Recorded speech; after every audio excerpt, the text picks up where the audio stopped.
What's up, everybody? My name is Timis, and welcome to my YouTube channel. Today, we'll be looking at the interface of Photoshop to make your workspace get more easier. If today is your first time visiting my channel, please don't forget to subscribe. Hit the subscribe button, the notification bell for more updates, and don't forget to drop your comments below. And don't forget, I'll be posting design every Sunday, so that you can also get along with me. But don't forget to subscribe and hit the notification bell for more updates. Thank you. Now let's keep the dice rolling.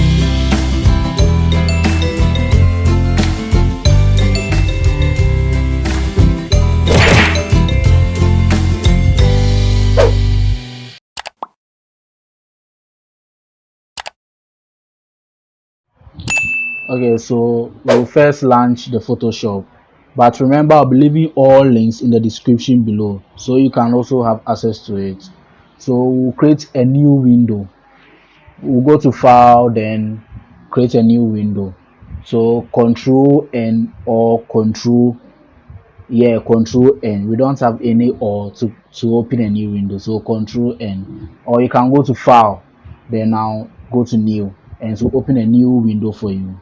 You understand? So when it opens, you'll see a different interface here, which holds the custom and everything inside. And we can see the saved photo, print, art and illustration, web, mobile, and frame and video. And we can see the custom background, which entails the naming of the document and a whole lot. So first we'll be checking at the top panel, which is the recency, photo, print, and the rest.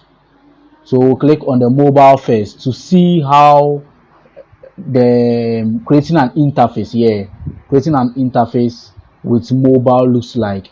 So when someone wants to create a mobile interface, let's say the person has designed the mobile app, that's how the interface is. Also, when you've created, if you want to create a web page, let's say you're a programmer, you're a web developer, and you want to create a web page for someone, that's how the interface also look like. You can do your own thing. This same applies to the art and illustration, and you can see the postcard, the postcard, and a whole lot. When you go to the print, you can see your A5, A4, A3, B4, and a whole lot. And when you go to your photo too, you can see the rest, which is the landscape, portrait, default photo, then your portrait, and now on a whole lot. So as time goes on, we'll be practicing with all this. Then when you go to the save, you've not saved any documents yet, so we'll go to our recent. Now at the recent place, we'll name our file. Let's say our the work we want to do. So let's say we'll name it. So right now we are looking at the interface, so I'm just naming it interface.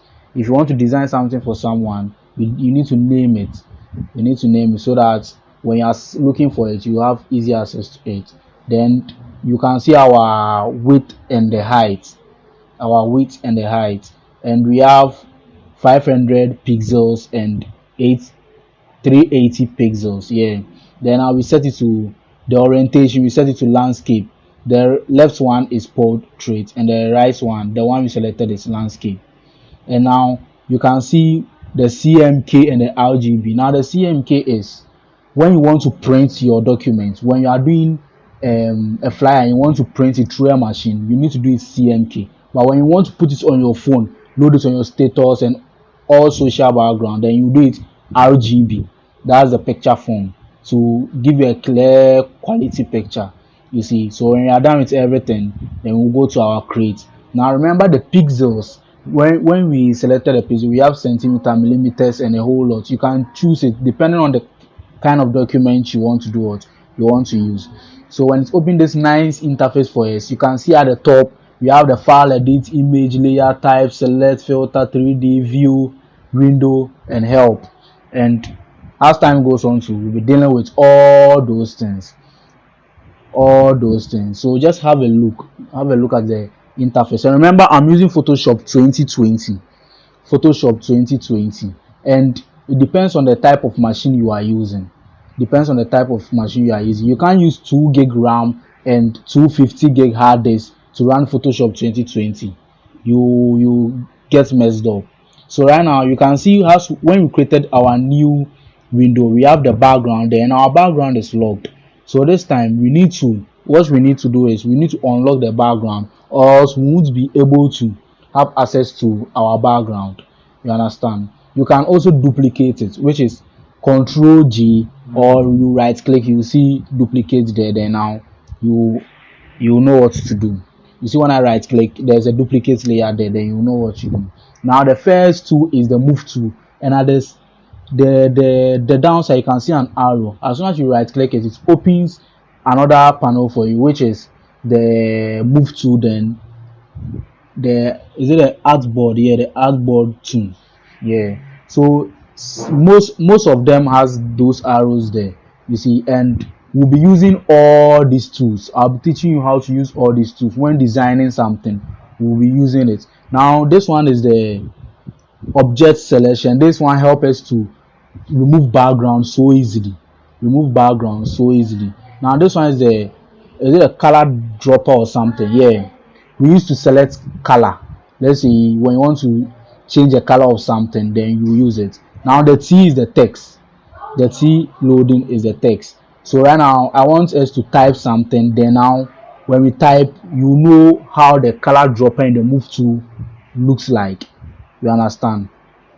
So I'll type in hello, then now I'll check it.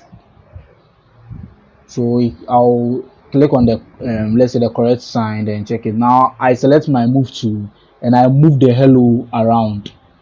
I move it around. So now you know what the move tool does right now. I move it around. You see, yeah. So that's how the move tool is. Slowly and nice. Now you can see at the top there, our auto select is ticked, which helps us to which helps the Photoshop to create a new layer for us. As soon as we select a different thing. You see, as soon as I selected the text thing, then I'm about to type another, let's say, text. It selected and it gave us a new layer. Yeah, a new layer, which helps everything to move easily. But when I untick it, I need to create my own layer for it, or else it will make things complicated. You understand? Yeah. So you can see the eye. The eye there helps us to hide or open view thing. So when I click on it, it hides, it's closed, and you can see some of the text keep on, let's say, vanishing or something. Yeah. So we have the set background and the full background. You understand? That's it. The set background, the set for background, and the set background. Yeah, those are the default colors there, which is the black and the white. You see, you can change it anytime. But anytime you open a Photoshop, let's say it's a default something there, you can change it anytime. So don't worry, as time goes on, we'll know how to use all these tools and everything. We have the zoom, the mouse select, we have so many inside. You understand? So I don't know, let's try changing color so that you know what I'm talking about. Let's try changing color. Now you can move your layer either at the top or at the down. If you want this to be on this, you can do it. If you want this one to be on this, you can do it. And we'll be using that one soon. You understand? Now if you even open Word, you can see we have the center alignments, the left and right or something. Yeah, same implies inside Photoshop.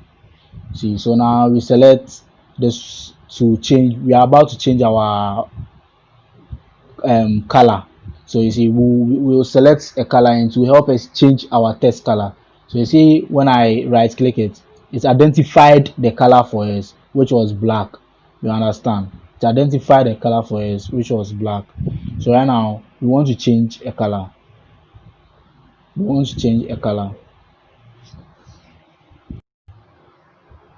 So we'll click on our FX. You see, we'll click on our FS. It will open something for us. Then now we'll go to the blending option. When it opens a new file for us, then we'll go to the blending option. Yeah, So when we click on the blending options, it opens this one for us. And now we can see we have the texture, stroke, inner shadow, drop shadow, and this helps us to when you want to make shadow in Photoshop, this one will also help you to do. Now we'll select the color overlay, and when you select the color overlay, we check, we take the color selector, the dropper. Then now you see, as soon as I click the background, it select the background color for us. I click the background, it select the background color for us. When I click the halo is black. As soon as I clicked it, you see it's changed. So it helps us to detect a color. You understand? I press my OK. Now you can see that our banana changes. So we can try to off our effect or on it, anything which help us to also feel it when designing. So remember, we can also duplicate this layer.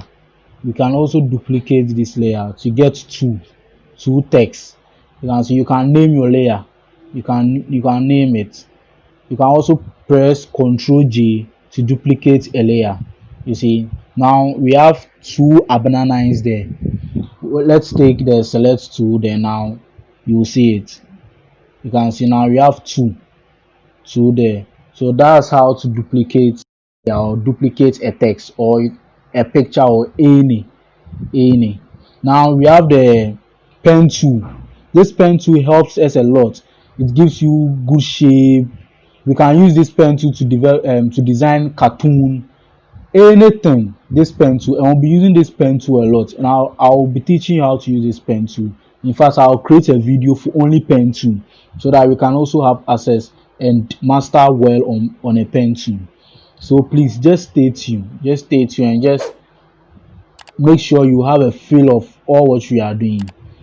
You see, thank you very much for watching this video, and don't forget to subscribe, hit the notification bell, and drop your comments below. Just tell me anything you want me to do. Just tell me anything you want me to do, and I'll also make it up to you.